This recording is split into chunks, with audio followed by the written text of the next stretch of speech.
Yes! I'm back on the bike. 17 days off. 17 days. That's the longest I've been off the bike since the first lockdown during the coronavirus. It feels fantastic, absolutely fantastic. There's been some beautiful I'm getting out of puff just talking to you. Who cares? Let's get out of puff. Let's just get on the bike. Let's get on the bike and go.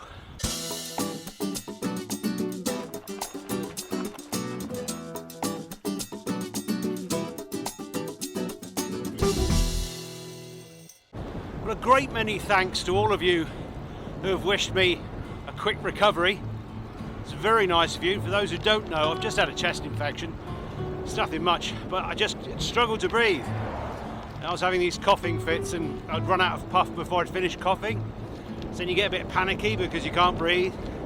Very unpleasant. And it's lasted a couple of weeks.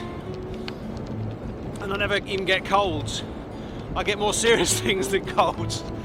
But seriously, I don't. So it was a bit of a shock.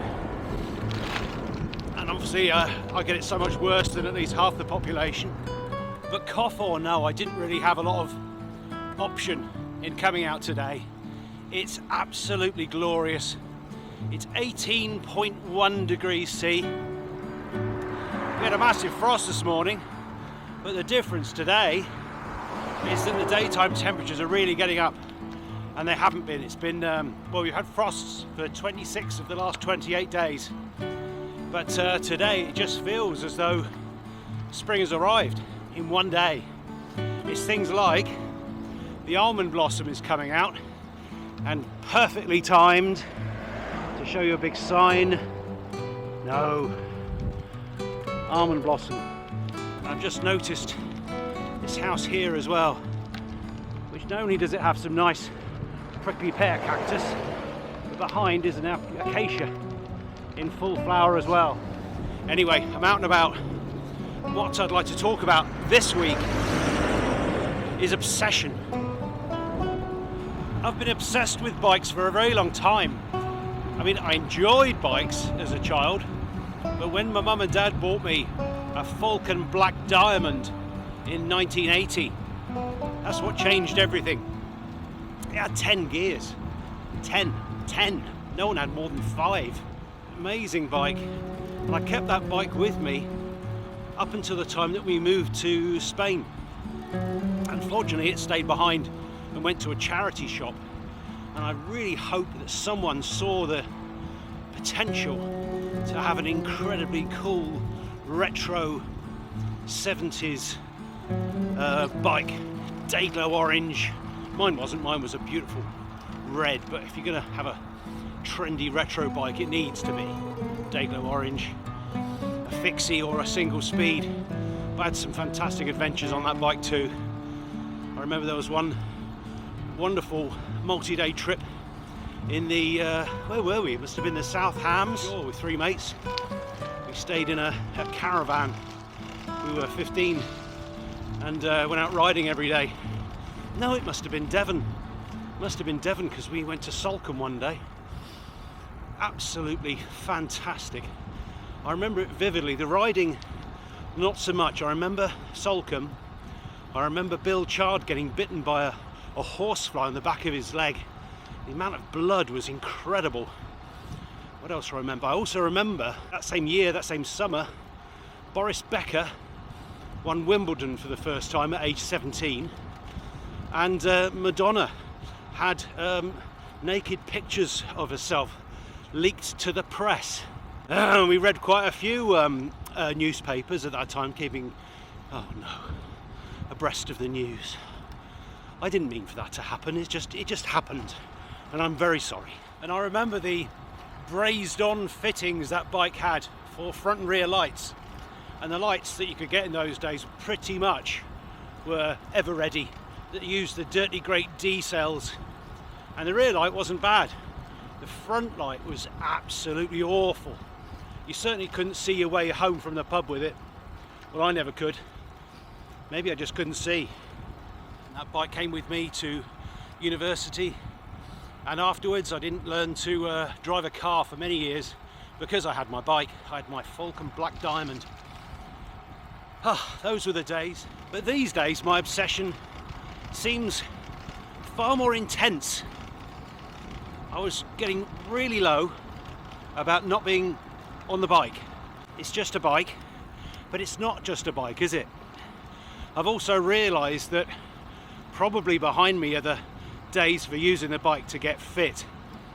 I want it just to get outside and to be in beautiful places, on quiet roads, just experiencing the outdoors in all its glory. But it should be good news for the channel, because it should mean that we'll be going to some exotic locales so I can have my adventures. When there's so much to see, then I want to see it.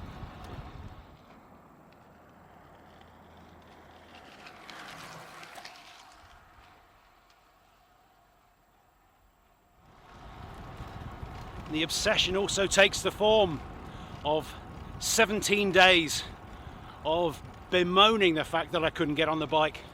To Mrs. Yako, I'm very sorry, dear. Very, very sorry. And it was a lot to do with the missed Obeya factory trip. But that's supposed to be happening later in the spring, so I just need to get on, move on, have more adventures. And the other ways that this obsession manifests itself: chatting with non-cycling friends. I never really got the impression that I wasn't holding their attention when I was chatting, and now I see them, their eyes beginning to glaze over, and you have a quick think and you realise that you're talking about cycling again. When you look at the weather, you're only checking the weather to see if there's going to be a window for you to get out cycling. You're not really bothered about whether it's going to rain on your veg. Another sure sign of spring. Bees. There's bees everywhere, particularly on these little, I think they're this wall rocket, these white flowers. But all the vines have been trimmed, ready for the growth. We're right on the edge of the Prior out here. It's absolutely glorious. There's another little bit of news. I've whacked a e-bike conversion kit onto Mrs. Yako's sit up and beg bicycle. It's a hybrid, so it's got a fairly standard 700c wheel.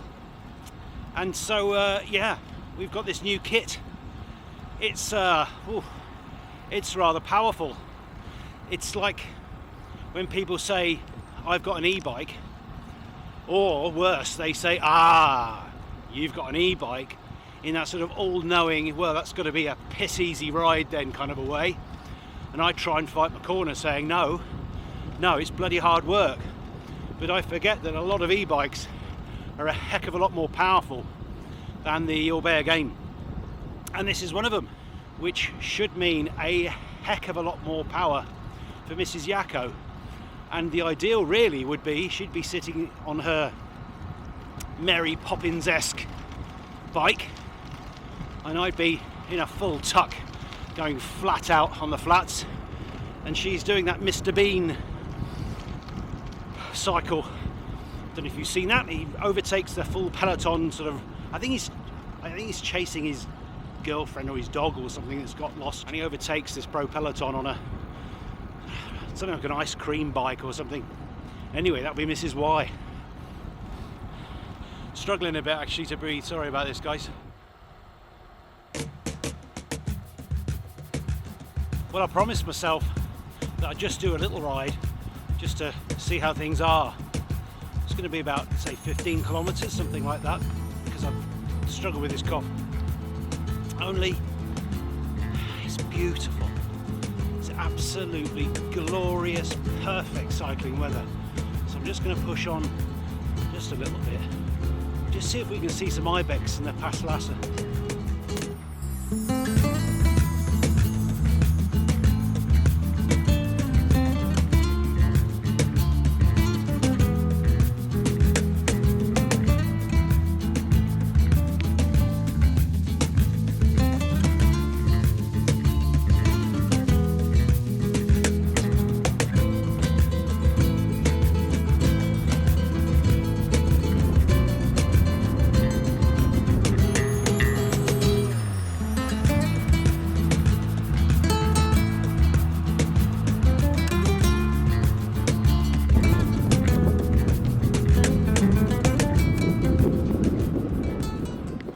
So that's my cycling obsession.